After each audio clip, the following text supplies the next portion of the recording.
And go live on Facebook. Come on. This will work. Facebook is not paying attention to me. What is going on Facebook?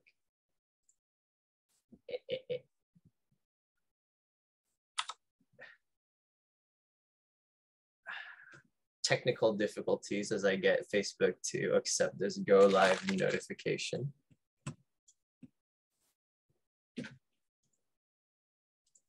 It's somehow ignoring me. But why? Error of all things. Lovely. Did Facebook change on their end? Oh yeah, Scott. Of course, thank you for coming to join us as we bemoan the situation.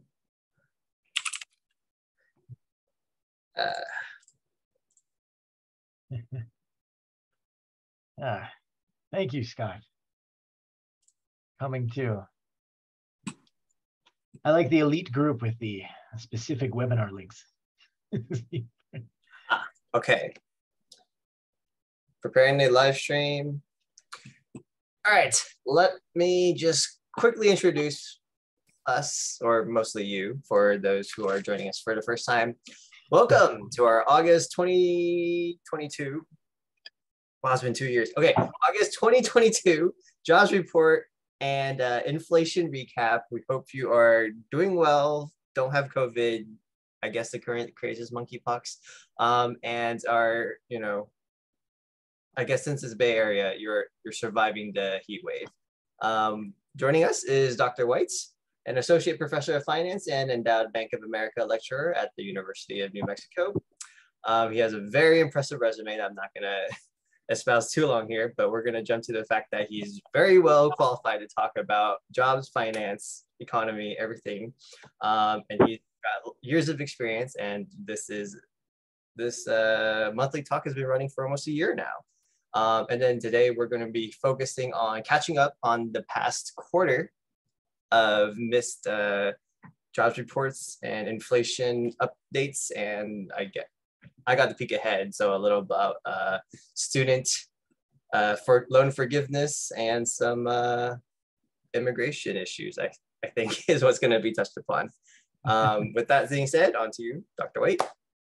All the things. Thank you so much, Colin. Thank you, Albert's List. Thank you, Albert of Albert's List as well. Thank you, List. So it's a pleasure to be here. Thank you so much. It's been a while since we've had this discussion. If you don't know who I am, Reilly White, Associate Dean at the University of New Mexico, but lots of connections in and without California. Dad was from Castro Valley, so my heart and soul for half my family is at least in the Bay Area. Very tied into this, and I know we can cover a lot of different options, a lot of different things. One of the hardest parts about restarting a presentation after a few months is there's so much to talk about. I want to reiterate that if you have questions, put them right there in the chat window or within the Q&A, and I'll get back to you as soon as I can. No such thing as a silly question. I may not know the answer to something, but I'll give it a shot. Finance the F in finance is about future, even as we approach kind of where we are in the nature of our economic situation, what we expect. And so I thought we'd start off today talking about the job report. Then I kind of enter in with some different elements that we can talk about. So give you a sense of this. Let's see, we're gonna rock and roll with this. I also produce in a economic advisory meeting / reports for the city of Santa Fe, Mexico. So very good. Big question. Will there be a soft landing? Ooh, Albert is shooting from the hip today with some excellent questions here. So let's talk about soft landing. Does the Fed have a good track record with soft landings? It does not. However, let's talk about what the economy is doing, how it looks like. There's a lot of things out there. Goldman Sachs does seem to think so. Again, the best part about Goldman Sachs is for every good thing they say, I can point out some bad things they say, but they might actually be right for a few reasons, but we're going to see what happens. And the nature of this is always, and what Albert's really getting to here, is we're trying to, they are full of it, full of money, but also full of full of issues, as Sean points out. So when we get to this question, the Fed does not have a good track record at soft landings. What happens is typically, of course, the Fed controls one big interest rate. That is the discount rate, which is, of course, which is lending to large banks. They're a banker of last resort. So they're the banker's banker. So overnight lending to large banks is the discount rate. So what they do is when we have times of recessionary environments of low economic growth, they lower this rate. That makes lending cheaper, and that stimulates economic growth. When they raise rates, what that does is that has the effect of limiting economic growth. That makes lending more expensive. It makes economic activity more expensive. And as a consequence, but it also has the benefit of reducing inflation. And so what they've done is they've had a couple of rate hikes. September in a couple of weeks, we expect another rate hike from them. When they raise those short-term rates, what that results in is some interesting context and some dialogue that does affect a lot of things in the economy, but it will likely also have a pretty positive effect on inflation in the sense it will help drive it downward. If the Fed raises rates too quickly, it can overly restrict economic activity, and that can force us into a recession. The hardest part about economic planning in this regard is that you're responding to information that is not fully realized at the time. And even now, even every time we make an adjustment, every time we make a, for instance, for jobs data and other things, we run monthly adjustments as new information arises. Information is incomplete. So it's almost like you fire a cannon and then hope it hits the target, but then knowing fully that you have to fire the next shots of economic stimulus or economic incentives in such a way before it even lands and you know where it hit. So it's very, very challenging. We're up and winning. We're going to see what happens in this. But let's start off with the jobs report and see what we got here. Let's rock and roll with this thing. So August 2022. So here's the thing. Jobs report, slower, smaller numbers than we saw before. But if this was any other time in the economy, this is a pretty good jobs report. I'll explain why. We had about 315,000 new jobs that were issued in August. That was good. Unemployment edged up to about 3.7%. Now, unemployment is one of those measures. We know that the one that we quote all the time is called U3. There's 6 big unemployment measures: U1, U2, U3, U4, U5, and U6. U2, of course, in addition to being bad, a much more restrictive unemployment number. The one we quote all the time is U3. This represents a number that's very close to what we consider full employment in the economy, given that this takes the number of people who are looking and actively engaged in the labor force, people who are looking for work, divided by the labor force size. Things to note about unemployment as a number is that if you're not physically looking for work, you're not counted. So often at times when the economy gets better, more people enter the job market, people get laid off, or people leave their other jobs voluntarily, look for jobs and are incorporated in unemployment. But you're not incorporated in unemployment if, of course, you're not physically looking for a job and you've dropped out of the market. So let's talk about a few things. Where were these jobs located? The story up until this summer was the same. It was the same in the Bay Area, and it was the same for the rest of the country. These numbers that were the highest were in leisure and hospitality. The hotel and restaurant industry was hit the hardest in the 2020, the height of the 2020 recession pandemic. Those numbers came back in a large sense. But on the other side of this, we've seen those numbers decrease drastically, even as we approach the fall season, which of course is not typically a tourist season in general, but we were hoping to at least get a little bit more jobs in there before the end of the year. We saw an increase in 68,000 new jobs in professional and business services. This is actually promising. These are typically specialized in high-paying type jobs. And they also indicate that corporations are being more careful about their planning, internal controls, development, and other services related to them. 44,000 in retail trade, not retrial trade, 44,000 in retail trade, 31,000 in leisure and hospitality. Retail's been surprisingly robust. Good news for retail numbers. We usually see a push up as we approach the holiday season. It's a little bit early for that, but the fact we're seeing growth in here at all is genuinely impressive, considering that people are also worried about spending in the economy, how people are using their money. If people spend less money, retail cuts back. they start laying off people. So it's going to be very interesting what happens this holiday season, particularly around expenditures. Are people feeling confident enough to spend more than they did last year? Are people going to start cutting back? We noticed a little bit of this last year. We noticed there was an income-based disparity in holiday spending last year. We noticed that the upper end, the upper echelon of the economy, the upper middle class and the upper classes started spending more money in the last holiday season because they were more flush with cash. We noticed that lower classes typically started spending less, people who earn less money in that time period. And we know, this is often overlooked because we are an economy that typically looks at aggregate expenditures, which are driven by very, very, very rich people. Wage growth, though, and this is the interesting part. We're going to get into this a little bit deeper. One thing you're looking for, especially when you look at, say, forecasting inflation in the long run, one very strong relationship exists in wage growth.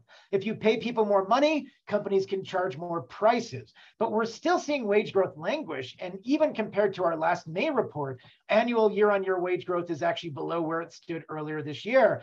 And despite the inflation, wage growth stands at about 5%. That is not enough to power long-run inflation at 8.5% in the long run. So if anything, stuff will become cheaper, if only because it's unsustainable at this level. But we'll explain a little bit more too about what that means. Labor force participation. This is a really interesting. Oh, this is good. Scott asked some very good specifics on this. Oh, Scott, I love this example too. Let me get into that in 1 second too. I've got the employment situation up and let's actually get into this in a second. Participation is an interesting note, and I'm going to actually get into participation as well. I realize that I put an overly focused value on participation, which looks at the number of people employed of working age above 16 divided by our civilian population. It's up to 62.4%. It's about 1% below where it was in February 2020. There are some reasons for that, though. Again, we still go back to two big factors: retirees and generational changes. We know that people retired during the pandemic. They didn't come back. We have a boomer generation who is retiring. That's a swelling in the workforce that will drop off. That will result in lower participation. But at the same time, we have practical reasons why many two-parent households, for instance, one parent drops out of the workforce permanently for childcare because childcare is rare and prohibitively expensive, as anybody with children will know at this point. So let's talk more let's drill down. And Scott, I like that you brought up professional and business services in particular. I want to focus, before we get into the legal sides or legal services as a whole here, let's talk about what generates these professional services. We added computer systems design related services, management services, architectural engineering services, all gained. At the same time, to Scott's point, legal services lost jobs. And this is very interesting. So intuitively, I don't have an immediate explanation for the lack of legal service growth. I will say that companies respond to legal demand in interesting ways and legal services in interesting ways. And some of this deal, and I know we might have some lawyers or some lawyers in the market out there right now, or some people observing online who in law, please, if you have insights into this, I'd love your perspective as well. And this is very interesting. You can argue, particularly given the litigiousness of our society as a whole, legal services seem highly necessary. So let's grab this a little bit. Maybe I can grab let's see if I can grab some additional data on what we have for our employees right now. So this is really interesting. So of note as well, this drop-off, there's about, the amount of employees right now employed in legal services is about 1.179 million. That's an incredibly large sum. So we're not just merely talking about lawyers, but everybody who's also affiliated within that industry. We can actually observe to some extent the cyclical nature of this industry and how it responds to other things. And let's zoom here. Let me grab a quick chart for you, Scott. So let's take an observation of this together and let's see if we can figure it out. So grabbing this here, and that's a great question. Here's how legal services has changed over time specifically. And as we engage this market, I've noticed, and this is, let's talk about this a little bit. So we noticed that it is cyclical in certain ways. Legal services were uniquely unaffected by the tech bubble. They were affected by the Great Recession profoundly. It took a very long time to build up the caliber again in legal services. After the pandemic, you had a lot of layoffs in legal, and then you had a lot of recovery in legal, and it looks almost like they've overshot the recovery. So anecdotally, it could be what we're seeing in some other industries right now, where companies planning on expansion, planning on development, are now cutting back when they realize that those initial objectives aren't going to happen, or they're more cautious about the economic situation. Certainly, a legal team is something, or legal services and associated legal expenses are things that are, of course, there's the stuff you need to do and the stuff that represents part of your preparation, compliance, and other concerns. And this stuff will likely ebb and flow depending on your perceived need of expansion in other places. It is tough. And I would argue that this drop-off probably represents an interesting sign. And let's see if it's persistent. 1 month does not make a trend, but I'm curious what happens, Scott, especially as we go into the next future, as we go into the near future. Spikes are unusual in the real estate market, where it goes up or down in a way that's not sustained. So I'm curious if this represents at least a flatlining like we saw, which would be expected if we reach sort of the apex of an economic cycle, or this represents a trend downward. So I'm going to need additional data points. I understand some older lawyers have retired or plan to retire. That's possible. Higher childcare expenses affect lawyers too, especially so. And I can't reiterate that enough. As the parent of an 8-year-old myself, I cannot. It is impossible to find childcare that is worth less than an arm and or leg. So I appreciate it. So we have a collection. We have a being that this is New Mexico, we just have a consortium of wolves that take care of a bunch of children, and so far, so good. So anyway, other things to think about this. And I found this chart from Bloomberg particularly amusing, so I posted this in here. So let's think about this a little bit. So let's think about this. What jobs are doing really well right now? So let's think about support activities for mining. I'm shout out to my Albert's List group here. So I know Albert's List, if you're sitting there in Redwood City trying your hand at mining, Albert's List West Virginia members. Support activities for mining actually gained 7,000 jobs, 2.7%. Due, of course, this is really interesting. Part of this is due to sort of the general trend towards energy abundance. We know we have struggles with certain energy amounts. We've had a huge amount of energy demand, due not, of course, to the ongoing heat wave affecting us all in the West, but also other things as well. Scenic and sightseeing transportation gained jobs, museums, water transportation, and apparel. I will say this about museums and similar institutions. This is a very volatile sector. This chart belies the fact that they also have one of the highest quit rates. So they have a lot of higher hiring, but they also have high quit rates that are attached to them. Also, let's look at this as well. Legal services dropped. Motion picture and sound recording industries lost job. Communications lost job. Textile product mills, and coal mining. So although we have support activities for mining, and again, this is the trouble with the Albert's List West Virginia members, our coal mining jobs, we're losing physical coal mining jobs, but support for other aspects of mining have increased, especially across things that aren't things like coal. There are things, of course, and activities for mining does include natural resource allocation like oil. To get a sense of this, if we look at from the US energy sources, and to answer Albert's question as well in here, we're doing a lot of street finance here. So one of the things are, we know that oil hasn't fully recovered in US production since the pandemic, and I'll show you kind of what I mean by that. So coming up here, if I go back to the US Energy Information Administration, what happened was, of course, during the pandemic, we had, of course, a rapid drop off. What happened was that period of time where we lost demand for oil. Drilling rigs are very, large, expensive pieces of equipment. No matter how you feel about them or whatever your opinions are, they're really big things, and they take a long time to bring online, and they're expensive to bring offline.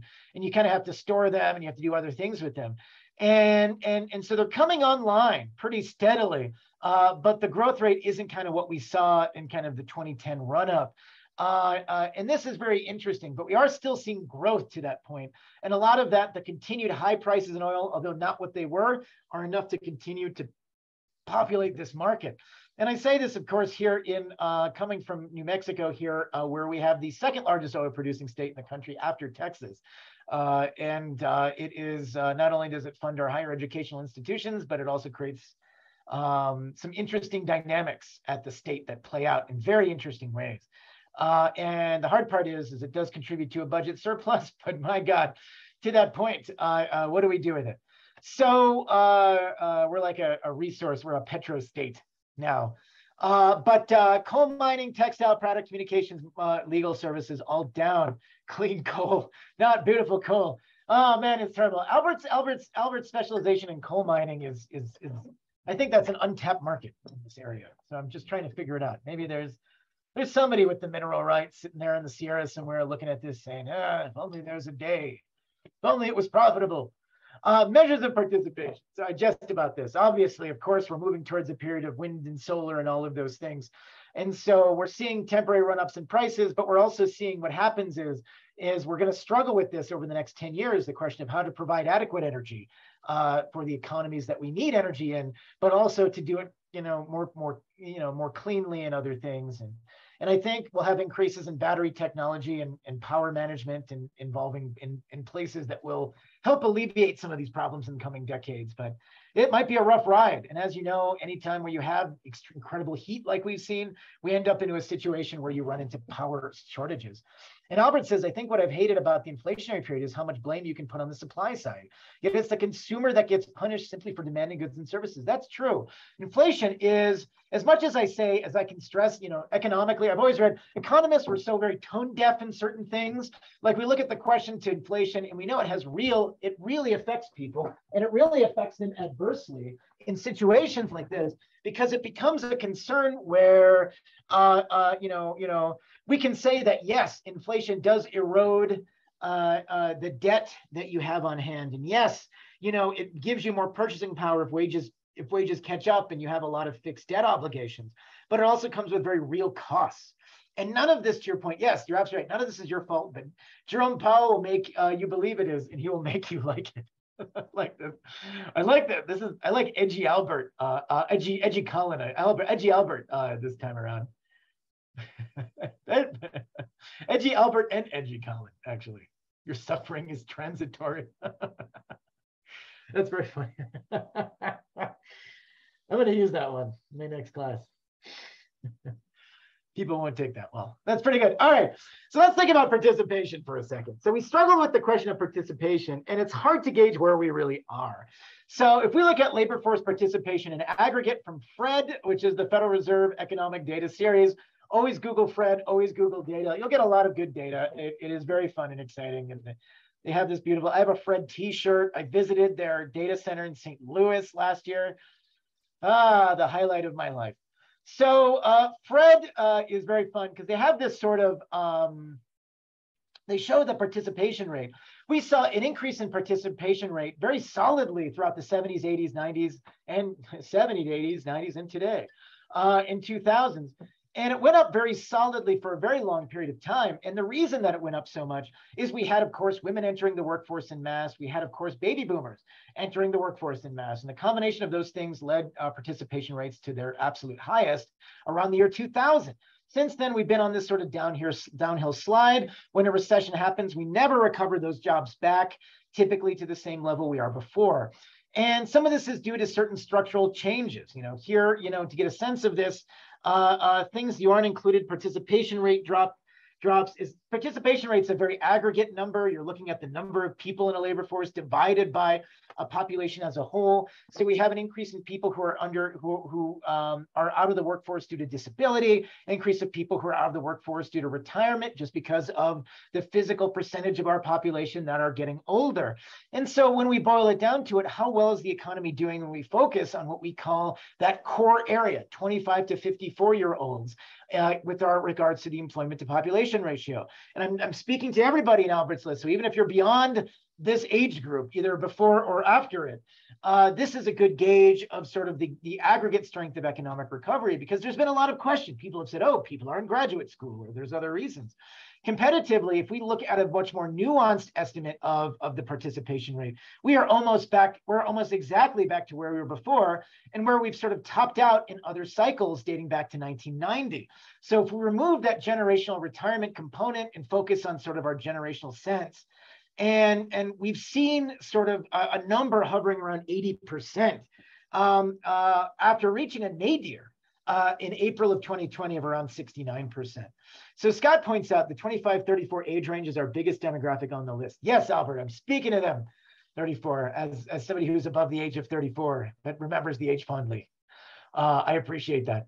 Scott says, in the chart with labor force participation rate decline since the Great Recession, can part of that decline prior to the global pandemic, okay, so like right here, can be explained too by a redefinition of the labor force participation rate?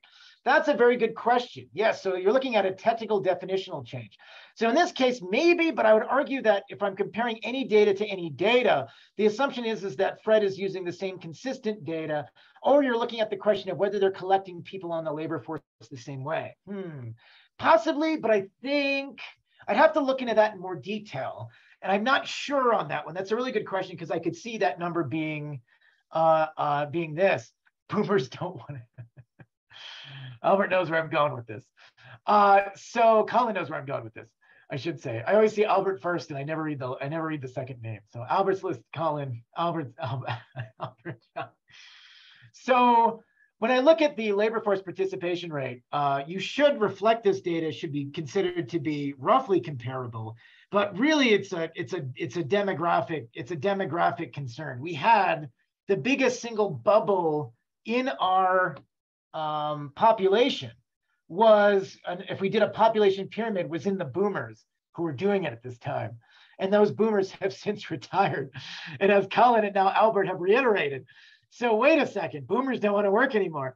And wait, I thought it was millennials who sit and watch bonds all day. Actually, it's retirees. People are still retiring in mass. So if we do, let me grab a quick population pyramid, and I will show you this.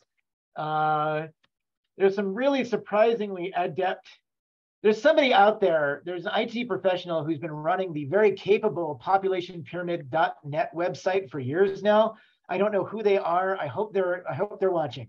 But I just want to say I really appreciate you. So the population pyramid right now, I can check out the world. Let's look at the United States. And let's drill down a little bit deeper here. So let's take a look at our population pyramid and let's see if it lets us go back in time a little bit. Let's see if it goes back. So let's go back. It's the 1960s. Just watch this. I'm going to advance this population pyramid by 5 years. And you're going to watch that generational constraint enter the workforce in the 1970s. So at this point, a population pyramid runs from the bottom. These are 0 to 4 years old, up to 100 plus.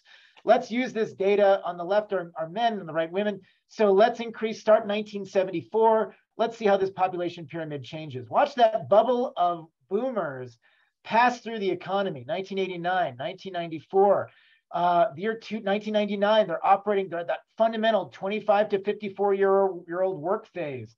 And then suddenly 2004, 2009, 2014, 2019, where are we right now? Those boomers are now retiring, and this little bubble is going to retire with them. And right now, Albert's list members right here in this little micro bubble, entering the workforce, trying to survive, trying to make the money. And then as we approach the future, this population pyramid kind of flattens out.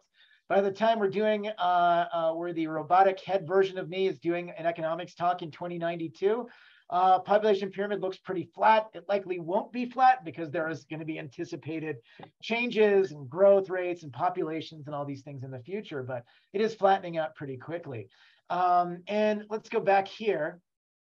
And Albert also says, I'm curious, how much of the participation rate is due to people who hold multiple jobs? Seems like the latest jobs reports suggest people are taking second and third jobs. That's true. And if your senses are, if you're part of that participation, you should be counted on that. But at the same time, though, remember that we're only as good as the information that we have. And some of this is based on survey data. And the broader question of, are people who are doing, say, informal work, work that's non-contractual in nature, do they consider themselves employed in part of the labor force, and would they identify as that? And that's a very, very good question. Now, I feel like our problems in the 2010s and 2020s, Albert says, can be attributed to a policy decision that Nixon or Reagan made. Yes, whether it's the gold standard gas inflation making healthcare profit-based, lowering taxes, there's a lot to discuss in that. I do know that child birth rates have fallen. during these periods, during the dark days of the pandemic. For millennials, this feels like job security, at least for me. To which Colin says, looks like we need more young immigrants to sustain the pyramid scheme that is Social Security. Don't take the wind out of my immigration sails. It's not just about Social Security. It's about, Sean says the problem with survey data is sample bias. Absolutely, Sean. So many things to your point. And Albert says, can you imagine Japan's looming crisis? They've got 150,000 people who are 100 years or over, few young people to replace the population, which is why it's so hard. They've been moderately successful in recent years at jumpstarting some of the Japanese growth rate. But again, that's the demographic constraint is something that we don't have a good answer to. We actually don't have a proxy in modern times of a population that is not growing rapidly, or at least following a large catastrophe like a war and other things, not growing to a high level of population. So it will become a challenge. I'm not Malthusian in nature. I don't believe that it's going to be the end of the world, but I think it will be something that we have to get used to. So this is really interesting. Other things happening in the workforce right now, this leads to the question of, is the job market actually pretty strong? One reason we're anticipating the Fed will continue to raise rates this month is because the job market reports are pretty good. One way you can view how well people view the job market in general is that they're quitting the jobs still at very high levels. In July, these dipped back from where they were a couple months prior. Right now, in any given month, about 2.7% of the workforce quit their jobs. To give you a sense of this, this varies over time. During the right after the last recession, the Great Recession, that number dropped to about 1%. People with greater anxiety about the job market tend not to quit their jobs. Gradually, economic confidence was restored. It was drastically dropped in the 2020 pandemic before being restored again. And to Albert's point, we also have 11 million job openings, which is vastly exceeding the numbers we saw even during the Great Recession. And they're about double the amount of physical unemployed people that we have. Which means, though, that also there's a great, the question is why does this exist this way? There is, in one sort of cap to our growth, has been an inability of certain jobs to be filled accordingly. There's a lot of reasons for that. The low wage jobs have become much more competitive. We've seen also a lack of immigration, relatively speaking, in the last 5 years. And many of you are immigrants. Many of you are within a couple generations of being immigrants. I don't need to tell you that the process itself is very challenging and cumbersome. And I can't tell you personally how many times that I'm working with, say, an outstanding graduate student who I'm like, really, you should stay in the country. And then them being denied a visa request for very good reason, and for not very good reasons, for just being not part of the lottery and all these things. Like it's incredibly frustrating for me to work through this with some outstanding international students who come our way. So I understand fully about this, but there's also at other ends of the market, we also have a lack of available labor. We have other things, and we don't have the right jobs for the openings that we have, and that's going to take time to adjust. So that's really good. Good stuff. Yeah, look at this. Look at Albert pulling up the BLS report from 2008. God, it looks like it was made on WordPerfect. I love it. 524,000 jobs lost that month. Unemployment. Where are you? Albert's in a dark corner of the internet now. He's in it. How did he get these numbers? That's absolutely right. 5 last month, unemployment was 7%. You should geek out at these reports. I know them well. They're fun. Give you a sense of this. For those of you who don't want to click the links and might be a little bit hesitant doing so, here's what we're talking about here. This is the Bureau of Labor Statistic report, and it kind of gives you some good things. Look at that unemployment rate, 7%. It never reached the levels we saw during the pandemic, but there's a lot of good data in here that they tracked, and it's very useful things. One of the reasons I wanted to go into this field, I realized from an early data, I love data. I think when I was 8 years old, I was asked, by my grandparents, like, what gift do you want? And I said, without questioning it, the Statistical Abstract of the United States. At that point, it was like 1992. And they actually got me one. It was the greatest book I ever read. Loved the Statistical Abstract of the United States. Man, stuff happens. Love the data. So anyway, one of the things that, yeah, go on. I just want to pause here because we just went through our current last month's jobs report, a little measurement of participation and getting used to Oh yeah, 40 minutes. Basically, since March, we've had the Great Resignation, and then summer hit. Then we had the Great Layoff. Where are we now? for the average job seeker, is this a job seeker's market or an employer's market? So this is hypothetically, by most senses of and definitions of the term, a job seeker's market. But as Albert points out just now, it does depend on what you do, and that statement is not even. So don't think because, and this is the thing, and this is going out to not Colin specifically, but the rest of it, of everyone, it is easy to get caught up in questions of self-deprecation, to feel like you yourself, because you're not getting a job, or you feel like this is not getting a job, that you feel it's frustrating. You're like, this is the best economy. And people with a very naive understanding of like, they just read the unemployment rate and saying, why don't you get a job? You know, one of those things, it becomes very frustrating for you. It's not you, it's ultimately the sector that you're within. And for instance, as we pointed out in previous months, individual sectors, for instance, obviously a very competitive market in legal services in the last month. We've seen a very competitive market in information services at the beginning of the year, and a very competitive market in specialized business skills. And also there is at this other question of and we'll get into this other question too about onshoring and offshoring. Companies are asking different things of different workers. The greatest need are in low paid service sector jobs, period. And that's the problem. And a lot of those are where you're seeing these job things, a lot of those they're very low wage paying. We know that those pressures exist because we can observe that the sectors with the highest increase in wages, which is what we expect to happen when a market is drastically, when an employment market is drastically in favor of the job seeker over the employer, the wages have increased at double-digit rates. The only sector where we've seen wages increase faster than even the inflation rate we're seeing. But to that point, though, some companies have been highly resistant and highly unable or resistant, either passively or passive aggressively, at being able to raise those wages. And so consequently, those jobs aren't being filled, and the market of people for those jobs that aren't being filled aren't there. We've been hollowing out a lot of our immigration. There's about 2 million fewer immigrants that have come to the country between 2017 and 2020. A lot of those immigrants use those occupations as jump starts into other careers for their families and wages, and they're just not there. And so because those millions of people aren't there, you know, this is the consequence of those things. Do you want to have a lot of economic growth and also cheap labor, or do you want to also, we all want all the things at all the time, and the job market is highly variable depending on the sector you're in. Take a look at this, for instance, getting used to quit. Let's zoom in a little bit. I know it's hard to read for the cheap seats here, but we look at the graph here, quit rates on the bottom against hiring rates on the side. So it varies by sector, and people are more confident in they're more confident to quit when they know there's another job out there. So I would even argue that the hiring rates and quit rates, although they're above the 45-degree line, and it seems like we're hiring a little bit faster than we're quitting in all the sectors overall, we're still running into some certain issues. Accommodation and food services has one of the highest quit rates. People find better paying jobs, but they also have the highest hiring rates. Arts, entertainment, recreation. So if you're in those fields, you're an arts director, you're doing something like this, high quit rates, very underpaid positions for often requiring a large amount of experience in education, but also the hiring rates are also very high. There's a lot of churn in these industries. But then you have things like financial activities, which has remained at the very bottom. And I can speak from talking to at least my recent graduates, as well as other people I know in contacts in the industry. There is a lack of confidence in this particular field. And I know that is affecting some of those quit rates and some of those hiring rates, for better or for worse.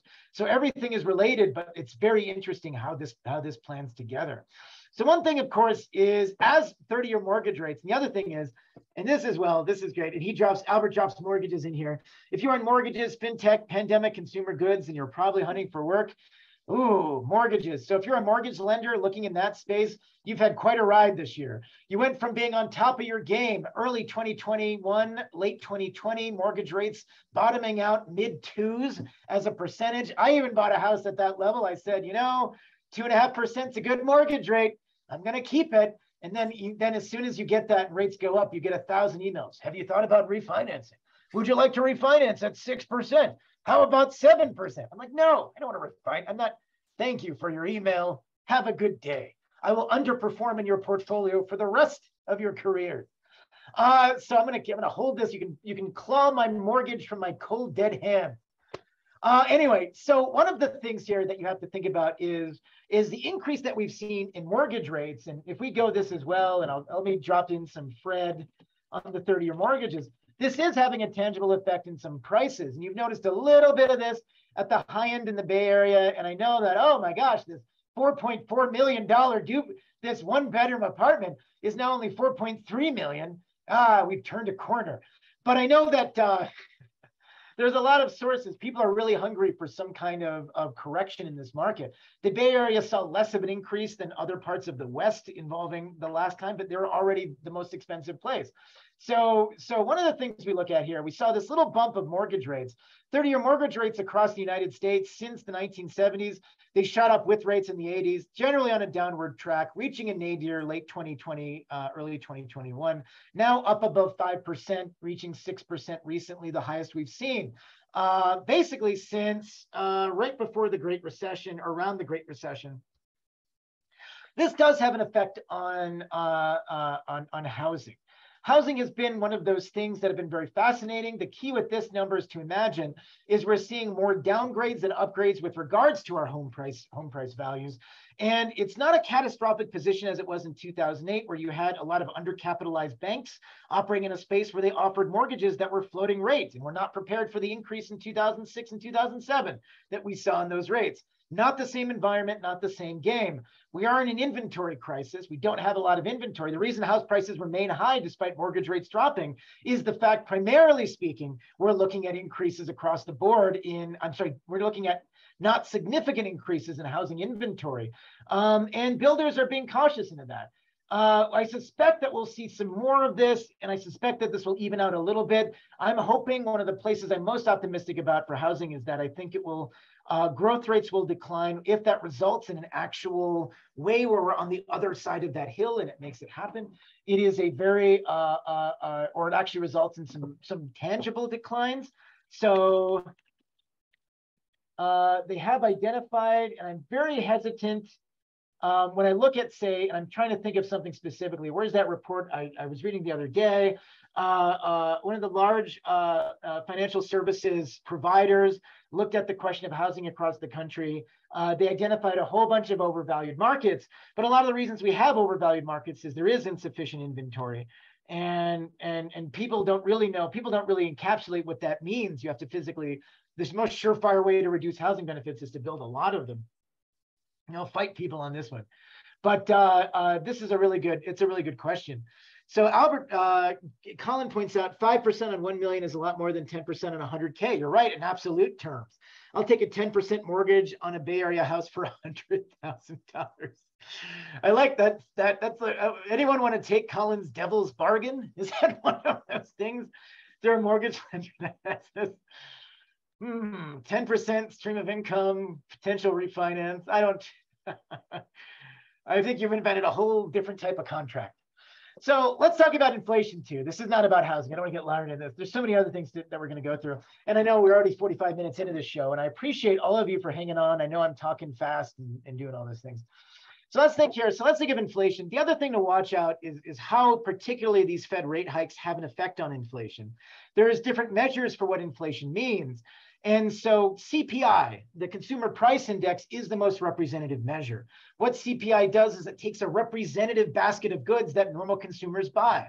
They have CPIU, which is CPI for urban consumers, and they have they have all these other CPI measures. And what they do is they weight them based on a percentage of a household budget that these individual items make up. And consequently, this results in a representative basket of goods that we track to show and demonstrate inflation. So just a basket of goods. The basket happens to be really big and include things like shelter. So just drag that along with you. So when we think about CPI, that becomes really good, but it's only one measure of a few. One other to identify is, of course, core CPI. Core CPI is like regular CPI, but excludes food and energy. And you're like, why would you do that? food and energy are my most expensive single expenditures. But this is the idea that food and energy are themselves volatile. We know that food prices in particular are highly responsive to their distribution network, their input prices, and fuel costs. We know that fuel, being an internationally traded commodity, is something that is often out of the control of certain aspects of price controls. So when we think about core CPI, this provides a more adequate measure. One note about core CPI is it turned the corner a little earlier than other places. And we expect that when we strip out food and energy. The good news is we didn't see this shoot up drastically, which means we're holding at a very high level. And I suspect that as the Fed continues to raise rates, this will continue to shift both of these values downward. On the other side of this, in addition to CPI, you have this other really fun index called the Personal Consumption Expenditures Index, which is another way to evaluate how personal income and personal outlays report changes in goods and service prices. And so using a somewhat different calculation, it also kind of flows along with other CPI. It also has their own core PCE as well that also tries to measure the cost of living. It is noted, it often captures it has this really big range. It's produced by BEA, the Bureau of Economic Analysis, as kind of an alternative to this. So they're all informative. Not one is not necessarily better than the other, although CPI is more widely quoted. So, what should be the relation between what we see in yearly inflation and how we go about in negotiating wage increases? So here's the thing. We've been telling, and this is the fault of me as well as the rest of my field, we've been telling and shouting for a very long time that inflation was transitory. When you say inflation is transitory, you remove any incentive for corporations to physically raise wages. So the question is, if you establish the question that inflation is longer lasting or potentially not, and what does it mean by transitory? Well, first it was a few months, then it was a year. And I mean, regrettably, we were hoping for a quicker turnaround. I think nobody, I wouldn't say nobody, general consensus did not adequately encapsulate the challenges we had involving supply chain and labor market issues, period. God, Albert, don't focus on me admitting we were wrong. Albert, this is the one time. X this out of the portfolio. Economists are always right. Economists are right when they look at history. Right. We're right. Yeah, right. We're right between 1/10 and 1/4 of the time. So Sean says wages are sticky. People at the lower end of the income scale seem to be trading up, quitting and getting higher paying jobs. That's what we expect to happen. Inflation hurts lower income people more because their ability to consume is already constrained. That is correct. For instance, also as a proportion of income, food and energy represents a greater proportion of lower income than it does at higher income levels. And they're also more prone, lower income people are more prone to being affected by these changes. And they're also more responsive to changes in economic circumstances, which also unfortunately is sort of steamrolled by the fact that higher income people dominate personal expenditure levels to such a level that these small blips and adjustments we're seeing with lower income individuals get washed out in the aggregates of economic analysis. So inflation can be viewed as a tax on consumption. I like that viewpoint. Those with more probably aren't trading up on the wage scale as much. That is true. And I think that when you think about inflation and wages in general, back to your original point, Colin, you're in a point where, companies are anticipating this at some fundamental level. Wages respond to supply-demand constraints. The problem is, to the extent, and this is one of the fascinating things about this labor market, is that it's so porous in some areas and so competitive in other areas. And even though we are confounded by a greater choice, almost paradoxically, with a greater choice of available positions we're also bounded by our more specialized career paths than before. So what I mean by that is that we've evolved into an economy where it used to be, you have a college degree, you do college degree related things, and you bounce from one college degree to another. It's become increasingly, you're looking at higher specialization. Even as we look towards the question of higher education, the focus is now on the specialization of master's degrees as opposed to more generalized ones. And that is a response, I think, to understandings of the market. And I don't know, I can't say enough about how that's been affecting the labor. I'm sure there's been a study on this, but that's a really fascinating question. Oh yeah, the living wage calculator. Wage negotiations, this is good. Living wage in San Francisco, $30 an hour. What do you buy with this?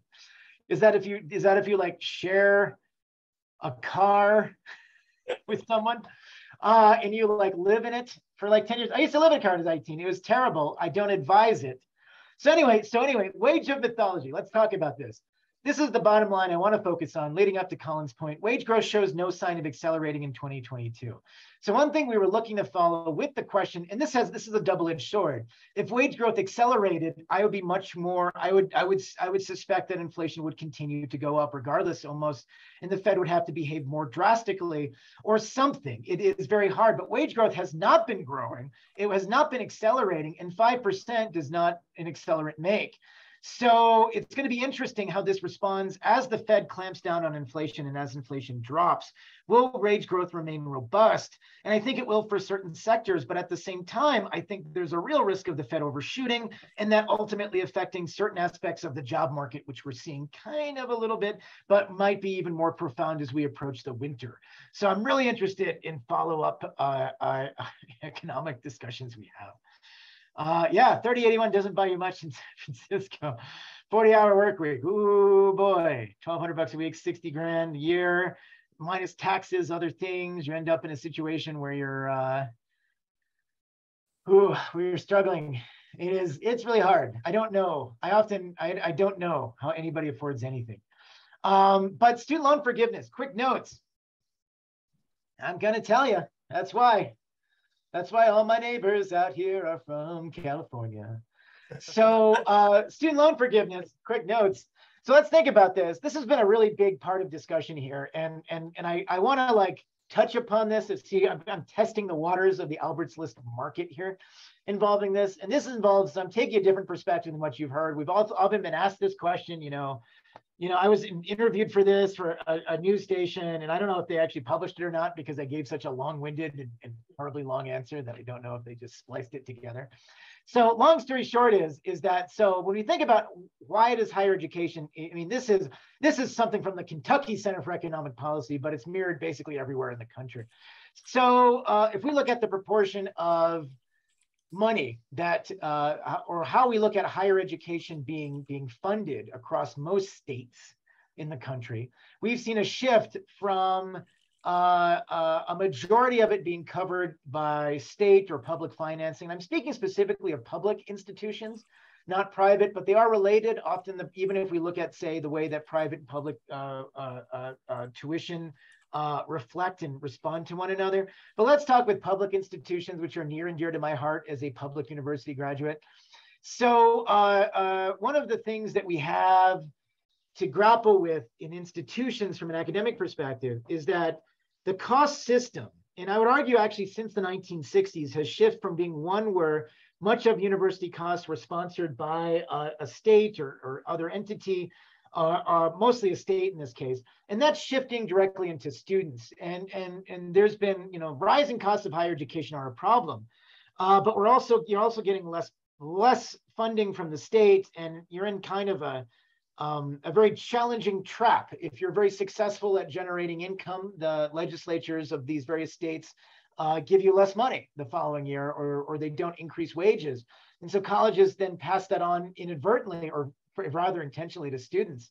And so you could view that the student loan forgiveness in some respects represents part of a reckoning where you're shifting the burden of that debt from an individual back into a government position, as opposed to that sort of viewpoint of, this is a relief. I mean, we give stimulus that are focused on particular market segments all the time, right? We know that, there's a lot of things that are throwing out there. So I think it's reflecting a very long-term effect to which we do not have an answer, and nor does a one-time student loan forgiveness address the fundamental problem, which is rising costs in higher education, lack of public support, and also a generalized increased need or perceived need of higher education.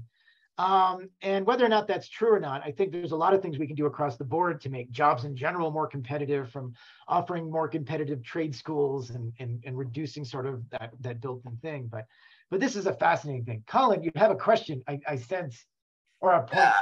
This is an interesting graph. It shows the shift from state to students, but the federal student loan is a shift from student to the feds, right? Correct. But the question is, the states won't do that. And that's the, so I mean, that's an interesting point. I mean, some states will. And you saw The Economist in the last week, for instance, had this article where they focused on the political polarization of states, right?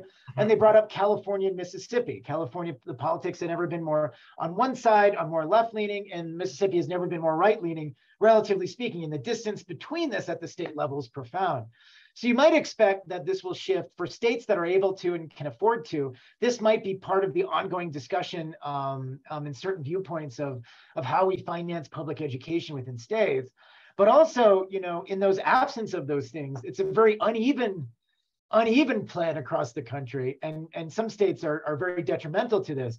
And so it is shifting from states to students back to feds, to your point, in a very to the feds instead, as an interesting cycle. So it's shifting the debt burden. This loan forgiveness estimated to be about $300 billion in cost. A lot of questions were thrown out. Is this an economic, how will this affect the economy? It will affect it a little bit, but not in a really profound way. And you can look at GDP, you know, this frees up money for people, of course, who might be otherwise paying debt to start spending money. Will this be effectively a direct stimulus? It will be certainly put a lot of people in a better financial position, particularly for the millions that qualified. But at this point, it's not, it doesn't address those issues. Exactly right. Sean, that was exactly my point too, that the underlying problem is still present and huge. It's a huge underlying problem. And people are people have very strong opinions on both sides of this, but I will say, I mean, think of it in aggregate, think of the cycle, right? If states don't cover it, students cover it. And then at some level though, that becomes an unsustainable model if the cost of higher education exceeds both the wage growth of the students as they exit, as well as the student loan capacity increases faster than inflation or traditional long-term inflation. Then it is a recipe for long-term. And there is a lot to say about, and I feel I can't argue. I'm trying to be as unbiased as possible, but I realize he's a professor. He has a vested interest in keeping people going to college. And you're absolutely right. So anyway, one of those things, yes, go to school, have fun. So let's think of this. So I was looking at this as well. So BLS released some additional data, which I found really interesting this week. This is hot off the market and relevant for our Albert's List group. No, MBA students are very interesting groups. I am sympathetic to everything that's been said here, but when I teach my MBA students, I'm sitting on top of neutral mountain, as long as the conversations are civil. And I'm like, yes, that will possess economic effects, because our MBA students are they're wonderful, but they're wonderfully aggressive. Cheers. For those of you who are watching. I love them all. One thing, 10 fastest growing occupations. So here's what we got. So this is just released in the last week by the Bureau of Labor Statistics. New projections on where the jobs are gonna be. So let's take a look at this for all our Albert's List and Albert List-keteers out there. So number one, so this is a very deceiving chart, because being the Bureau of Labor Statistics and being delightfully adorable as they are, they sorted everything, regardless of the size of the occupation, by the percent employment change. So we have, of course, jobs where hundreds of thousands of people are employed, like nurse practitioners, seeing a 45% growth rate. That makes sense. Average median wage of nurse practitioners is about 121K. A lot of people retiring, a lot of people who will need healthcare. But then you have some very niche occupations like motion picture projectionists. I know, you might be out there, might be a few of you guys coming up from SoCal. We got lots in New Mexico, 40% increase, but there's only 800 jobs that it's expected to add. So there's about 1,000 people out there right now. Also, a median wage of 29K. Yikes. Wind turbine service technicians, ushers, lobby attendants, Cooks in a restaurant. Take this. This is the most fun. The one thing, immediately as we hollowed out our immigration over the last 4 years and prevented new immigrants from coming aboard that normally fill these occupations, we're going to need 460,000 more jobs in the next 10 years in this role, all incredibly low paying at 30 grand a year. And we expect a 36% increase.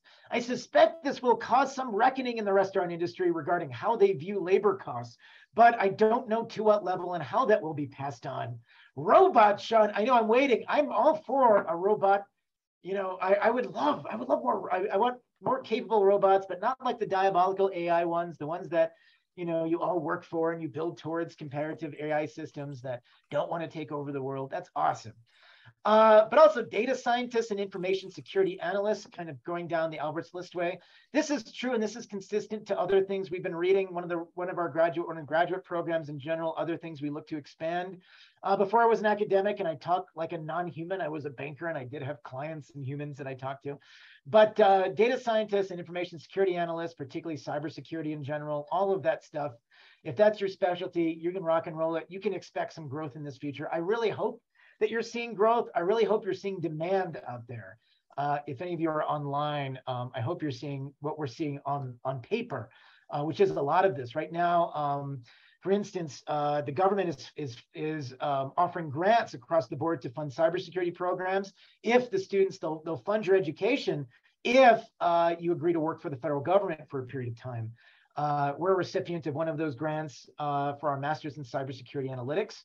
And similarly, if you have other desires to change careers and field pathways, and this is an interest of yours, it is an incredible time for this. I find it also amusing that it's like umpires are also on the increase.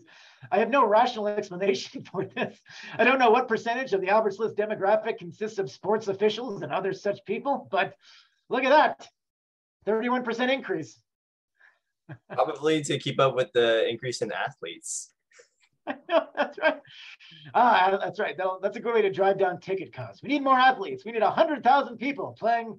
The only way, just, oh God, that's funny. The only way we can get Giants attendance up is if we get 100,000 baseball players playing with 100,000 ushers. It's just chaos, madness. I'm just kidding. Oakland's better. One of those things. I'm just kidding. No, I'm kidding. Major League Baseball was thinking about robot umpires. That would be really good, and that would be accurate. I know they are looking at systems, and this is the thing. Would people trust in the finance industry is a problem? Trust in the robotics industry is a problem. So if I look at occupation projections in a different way, one of the other charts that I found was really interesting that they posted, this looks at the projected change in employment by occupational group, including the realized employment change that we had as of August. So we throw in that August numbers as well, the percent change realized as of August.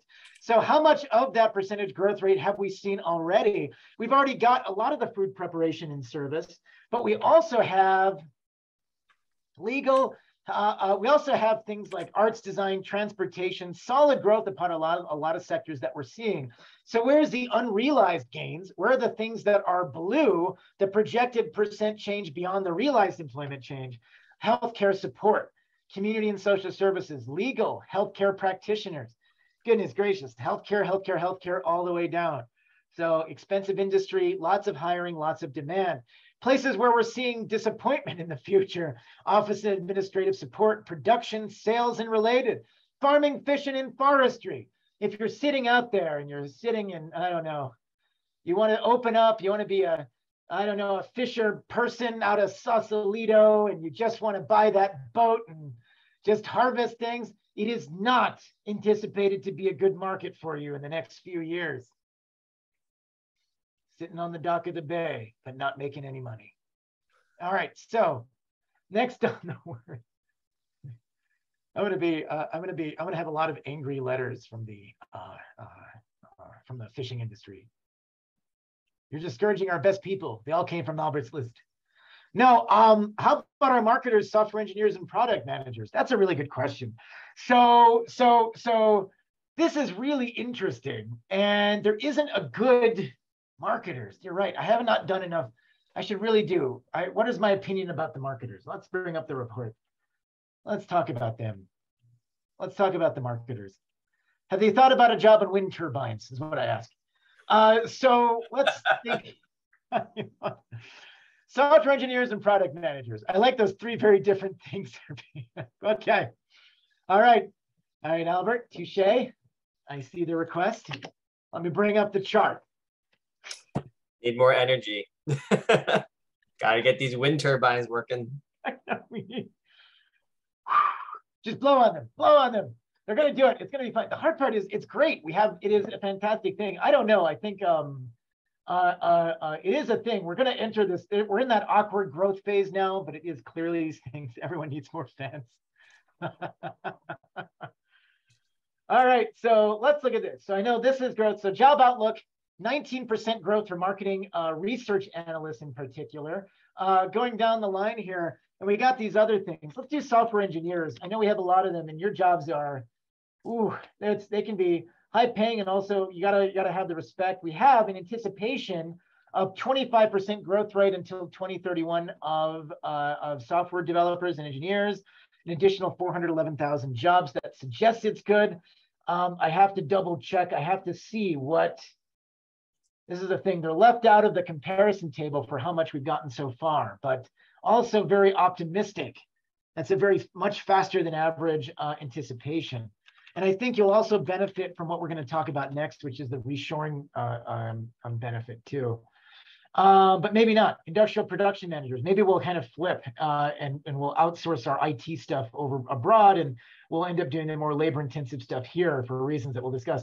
But anyway, industrial production managers on the other side. If you're an industrial product manager or other thing, those have slower than average anticipated growth, and that's interesting. But it's highly field dependent. So pretty good. So good questions, Albert, across the line. Let's talk about reshoring.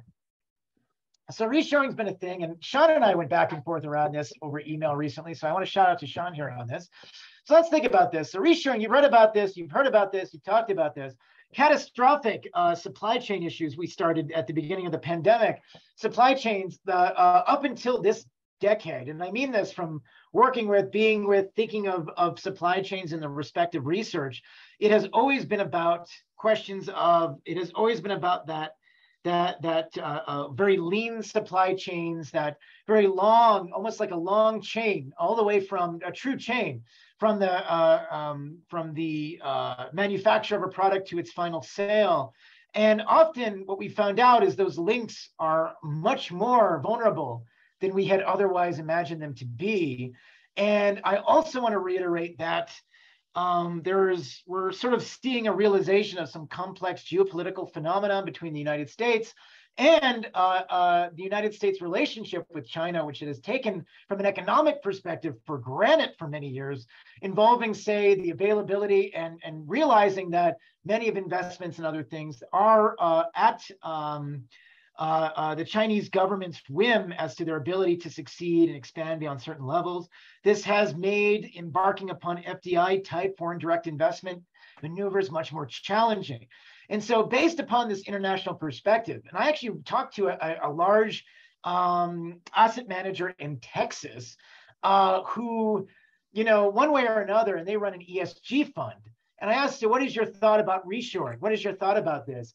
And his one-line answer was, globalization is dead. And he hats. And I'm like, whoa, okay, all right. I get your opinion on this. So very bullish on reshoring. So reshoring is this policy where you start bringing stuff back into the United States and trying to limit those political and other sovereign-based risks that are present. Reshoring, we're seeing in different aspects. Reshoring, we're seeing labor costs, landed material costs, costs of facilities and utilities. All more expensive here than in other countries, but you're removing the aspect of government risk and trade risk, shipping risk. Offshoring, you have other risks involved. You have outbound logistics, you have interest rate and insurance, that is highly variable. And you have taxes and duties, which can go up depending on the trade war you might happen to be in that particular moment in time. So there is advantages to reshoring, but they all rest on, and this is a key point, labor costs are often prohibitively expensive. We've seen large silicon chip manufacturers like Intel moved from a position where they were offshoring most of their, or planning on offshoring most of their production facilities, to expanding facilities within the United States over the last few years, even up to and around the beginning of the pandemic. We've seen this sort of need for technical manufacturing work in the United States in particular, and I see that. So if we're looking at production management in that aspect, I'm very bullish on that. I think it's fantastic that we should not, as a country, have to depend on China's COVID-19 zero policy. I agree, and onshore the jobs, unionize them, and make America work again. Yeah, but do we have enough workers to fill those jobs is the question. And speaking as someone in the cybersecurity industry, Colin says, literally none of America's IT work should ever be offshore. Agree with you fully, Colin, on that point, on this as well. And it's not that I feel like this is a bad thing. The question is, of course, will companies do so? So you've encountered an exact question where we're running into a manufacturing and logistics principle. It is very tempting if you put on your diabolical company owner hat for a second and say, how do I save money? I can't do it. My manufacturing facilities abroad are not well. I can't ship them overseas. How do I do this? Is there something that I can have somebody do overseas that they can email me that isn't prone to, say, tariffs or tax or duties? Which is why some of that technical information will be increasingly utilized in other spaces. In the same way that we've seen things like call centers, other places where you're looking at things that represent a service-based activity moving abroad as opposed to a manufacturing-based activity moving abroad. And our hope is that service-based and other location activities, they maintain these things. I hate, thinking about the discussion of this because it brings up, different questions of nationalism and other things, but there's also a sense that, hey, this is a really important cornerstone of economic development. But Scott said, let's see, go down all the way down the bottom here. We got Albert speaking as a Scott. Yeah, there it is. Got everybody. Okay. Now, this is another thing as well. The biggest obstacle to sort of the reshoring wishes is, of course, not so much that you need to have labor, and labor costs are a thing you can manage if you physically have employees that are competent in what you need the skills to be. And there is a skills mismatch that's fundamental that people are running into across the board. For years, we've been training managers and other things. We haven't been training a lot of people in the technical skills of doing some of these things. Some of that could be done explaining the immigration deficit. And I really speak to this. I really, many people, this is, I don't like to step off my neutral bandwagon often, but, immigration, there is a lot. I can give you stacks of papers this high to show the relationship of immigration to growth. And without, summoning the ghost of Elon Musk, who's arguing about population collapse in the future and looking at things in economic growth and his universal desire to sort of repopulate the world, I think we can talk to questions about immigration and say, listen, it is hard. It is a process to immigrate to the United States. And I hear you. I'm like, yeah, we have this. We had Americans and jobs and all those things. I see where you're coming from. But think of your own. Let's step back a second. Think of your own immigration story in your family. I'll tell you mine. I'll tell you these things as well. So I am obviously not an immigrant. I'm just I'm a country rube. I'm a hayseed. So my mother's family, Eastern European in nature. A lot of borscht things, very interesting. New York immigrants on the Eastern European side, very special. Those kind of things. Worked in, left their various oppressed countries in Eastern Europe, came to New York, started, working small businesses. They had a butcher shop, other things, all these things. My dad's family were the California side. They came in. They were Irish immigrants from a close-knit Irish community in San Francisco. My great-great-grandmother's brother was Peter Donahue, who founded the Union Iron Works. The Mechanics Monument is to Peter Donahue by my cousin James Mervyn Donahue. And I received none of that money. I don't know where all that went. It didn't go to my side. We were the ne'er-do-wells. We were like the port inspectors of where were we? Where was my great-grandfather the port inspector of?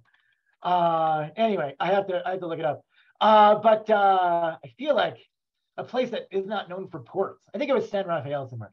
Anyway, so you have these things, and they came to this country under the premise they worked hard, they did these things, they started businesses. One of them became Pacific Gas and Electric, which everybody hates, and then another one became other things. They started these things, and it's huge when you think about the development that went into that immigrants lead in a disproportionate way, and that entrepreneurial bent, that ability to see things and improve a systematic process.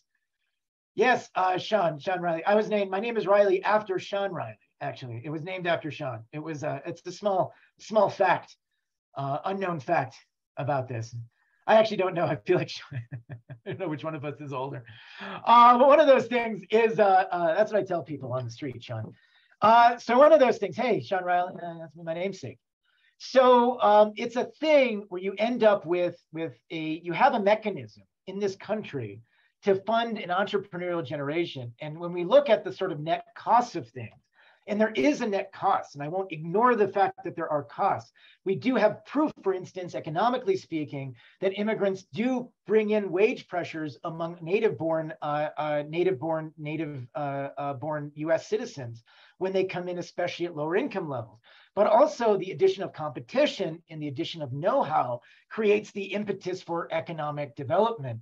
And in San Francisco, in the Bay Area, it's always been an area that's attracted immigrants. Irish, Chinese, Korean, across the board, looking at things where people created sort of very dynamic companies and dynamic lives. And I think that this crisis of immigration is a bigger issue than we give it credit for. CEOs that come from within one generation, 2 generations from India, born in India themselves. There is a huge desire here, and that's the attraction of the United States, is we're able to attract the best and brightest from the globe, the most capable, the people willing to work hard and do things and make things happen. And I really want to reiterate this because you should be focusing on ways politically, and I know it's a complex question politically, but this needs to be an easier, more direct process, and we should, even to the extent of people with certain skill sets that fill in some of these roles, welcome immigrants with open arms in many places. But we live in a world where I also understand humans, and I also understand we're people, and by nature we tend to be very tribal when we look to certain things, and especially when there's perceived scarcity, we often resort to certain aspects. So I do want to reiterate that a lack of if the previous immigration trends held, we would have had more than 2 million immigrants that we didn't have, and that would have done very interesting things to the pandemic. And I suspect that would have powered a stronger recovery than what we actually saw. So think about it, make it easier, make it happen. Just thoughts about this. And I know there's also people have many complex thoughts, and it's airing on this, but think about it, just be sympathetic, I would argue. Anyway, let's think about the Bay Area real quick to finish it up. So one thing we saw, like in the rest of the country, leisure and hospitality growth in the Bay Area has not been there. We saw massive pullback in government jobs, about 18,000 between June and July. Don't have an exact reason for that here. Do you guys know why that was the case? I tried to find some exact thing that seems more than cyclical. Usually we do have that new fiscal year cyclicality with involving some things. Is that a number of retirees dropping out of the government policy? It could be a lot of things. That end of the fiscal year, June 30th, is where we do see a lot of transitions in government. Unemployment rate was about 2.5% in the Bay Area. That is good. That is as close to full employment as you might imagine. Hit 2.2% in May. Labor force and employment levels have been pretty steady. Unemployment has remained pretty steady over the last few months at around between 60 and 70,000 after reaching a nadir back in May. But where we're seeing growth in other things, information jobs in July shot up about 3,000. It's now 6.5% above where it was back in 2021. I hope you're feeling it because you're seeing it there. But then if we look at the Bay Area in particular, and one thing, of course, when we think about aggregate levels, if I go back to the Bay Area Council Economic Institute data, they have some different data they draw on that creates different estimations. If we look at jobs recovered by July 22 as a percent of losses, the US is basically there as of July. California lagging a little bit behind the US. Bay Area, Albert's list potential users. Anyway, lagging behind. And I think that's why it feels more acute. But to the other side of that question, let's compare just the last year, not since the beginning of the pandemic. And you see the Bay Area has responded dynamically, more dynamic than other areas of the economy. San Diego, California, San Joaquin, all that, all the way down the line. So it looks better. Bay Area does remain healthy. And more importantly, the growth rate is happening now, which is really good. We were hoping that it would not slow down. We're seeing growth in information sectors, other aspects, apart from government work. So this is also interesting as well. I dug this out from another report, which I found really interesting. If I asked you a question and said, where would the most reliable economic growth in the Bay Area come from? And I was asking you to reflect upon that by both age and then income, what would you say? So if I asked you the question, where's the reliable growth? If you're looking for reliable growth in the Bay Area, where does it come from? So I have one. So Albert says maybe 25 to 34 in manufacturing. You're absolutely on the right pathway there, and 25 to 34 is one of them. The appeal and demand for growth. If I bring up data, and this is from JP Morgan, the thinking person's Goldman Sachs. I have 25 to 34. Under 25 to 34. If we go back from January 2014 to December 2018, an outdated data set, but we look through different economic cycles, the kind of little lack of growth we had in 16 and 17. Older people come in and out depending on the economic cycle. Youth stay around, you do things, you make money, you make it happen. And that growth rate, those dark green bars in that almost dark green bar here, 25 to 34, remains a steady contributor of growth. And there's almost no case where there is an outlay of growth in those areas. So it's interesting. On the other side of the board, I asked you, okay, let's zoom in for the cheap seats here. What about, let's focus on the question of quintiles, right? And your instinct is I know what I've said, you know, we know in aggregate, we know economic expenditures are driven by high income levels. Yes.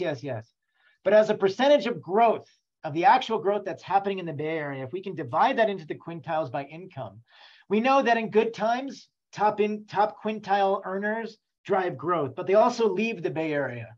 They leave the Bay Area when stuff gets bad. You know, that's why you see the lens of, oh, so-and-so left for their company for Austin. So-and-so did this. You're looking at a very limited lens. But what's the consistent driver of growth in the Bay Area? It's actually the bottom and second quintiles of the income distribution locally. And that's also horrifying because the question is how do you live if you're in the bottom or second quintiles in the Bay Area and succeed at the quality of life that you want to succeed at? So whether this can be maintained or not, it's something interesting, and I want you to think about this.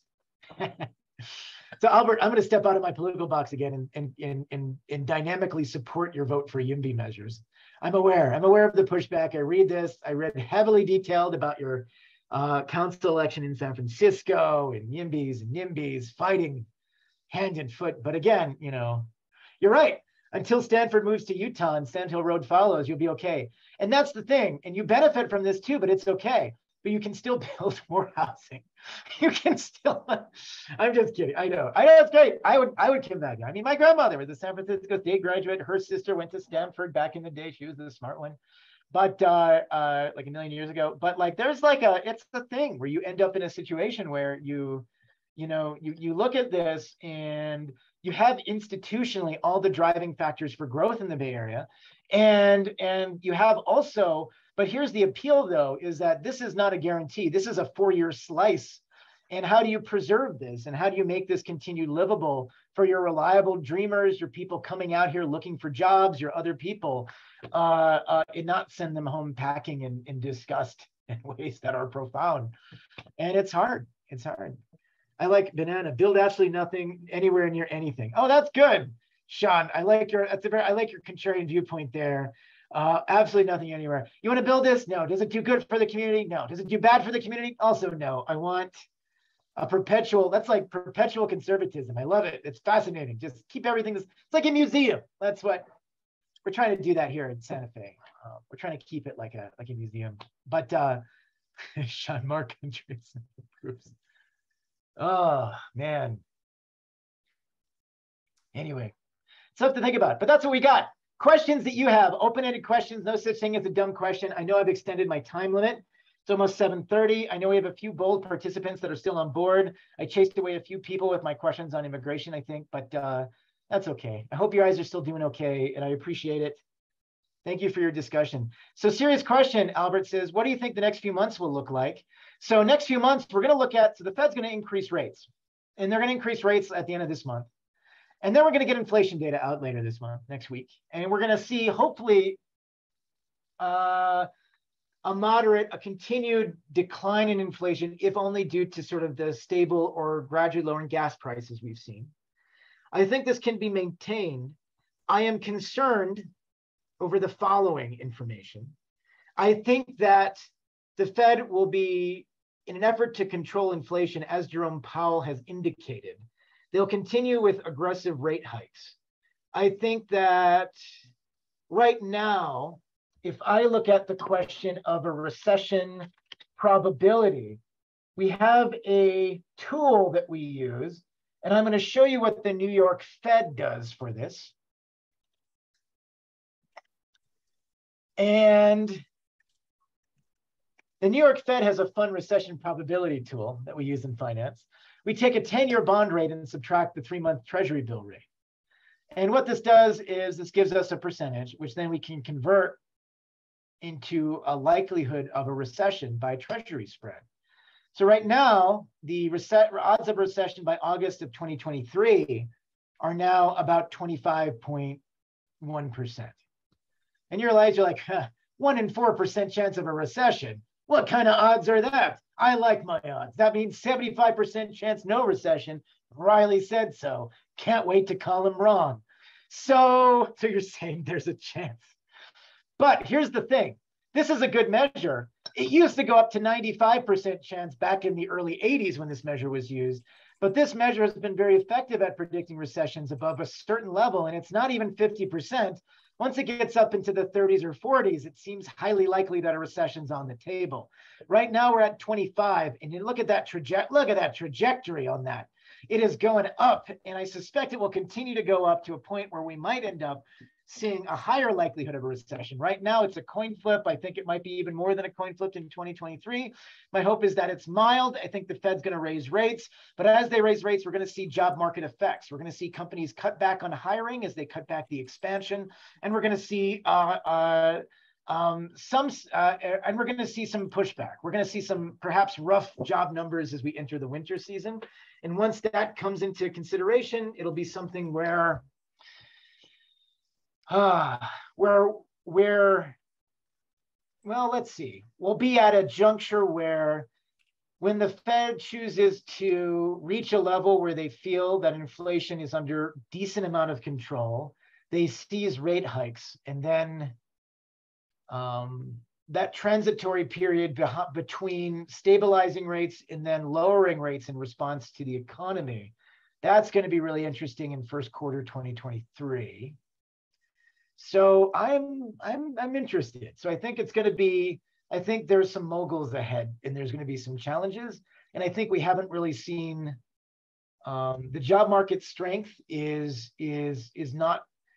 ultimately going to be affected by the increase in rates.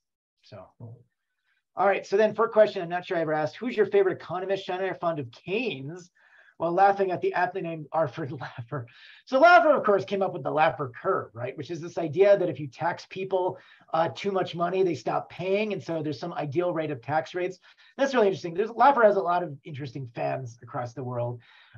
Keynes is very interesting. I think as a position in time, Keynes is really, really good. I like a lot of really classical economists. I like the ones that, when you made any economic observation, you weren't necessarily wrong, from Adam Smith to David Ricardo, I think, with his insights regarding the trade between, England and Portugal involving, wine and textile manufacturing. Focus on the thing you're good. I mean, these insights are still the insights we use today. And so I look at right now, and I love a lot of economists right now, and I read the spectrum of economists. I like hearing what everybody from, say, a more left-leaning economist like Paul Krugman would say, to something a more right-leaning economist like Greg Mankiw has to say. I think between those two levels, you have what is generally considered the economic consensus on most topics. We still have some violent economist fights over stuff about how things work and how we think things work. And also there's a tendency, I think more recent in the last 20 years, we often have become so mathematical, we lack the ability to engage other humans very effectively and explain things. And like, I'm guilty of that too. We write these models and we come up with a significant variable and we say this variable matters. And then in the context of larger questions, you don't really answer those questions. But I would actually argue and flip that around and say, if you're looking to advise people on this, one thing that we need greater strength in particularly is economists who serve the public. So everything from Fed economists on down to economists who advise legislatures on policy decisions and changes, having a robust bench of people is highly critical for public policy. So, and there is always that tie-in. Yes, lock in the predictions. And how much do you think recessions are caused by media hype and panic? I think media hype can exacerbate speculation on recessions, but I think the fundamental economics still guide the fundamental desire for recessions. We still make decisions based upon, and at least in the conversations that I've seen at the corporate level, it's responding to the inputs that we have. And Colin says, I'm not sure a recession, lower GDP can actually happen from ethereal factors if there's no crippling underlying economic issue. I like crippling underlying economic issue. I love this. That sounds like it doesn't make a good acronym, but it makes a nice t-shirt. Maybe I'm going to wear that around. Crippling underlying economic issue. I'll wear that as a t-shirt. I love it.